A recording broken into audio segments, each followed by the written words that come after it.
थोड़ी देर को जी बहला था, फिर तेरी याद ने घेर लिया था। याद आई वो पहली बारिश जब तुझे एक नज़र देखा था। हरे गिलास में चांद के टुकड़े, लाल सुराही में सोना था। चांद के दिल में जलता सूरज, फूल के सीने में कांटा था। और कागज़ के दिल में चिंगारी, खस की ज़ुबान पर अंगारा था। दिल की सूरत का एक पत्ता तेरी हथेली पर रखा था। शाम तो जैसे ख्वाब में गुजरी, आधी रात नशा टूटा था। और याद है तुम्हें, शहर से दूर हरे जंगल में बारिश ने हमें घेर लिया था।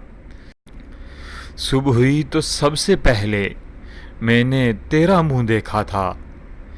देर के बाद मेरे आंगन में सुर्ख अनार का फूल खिला था।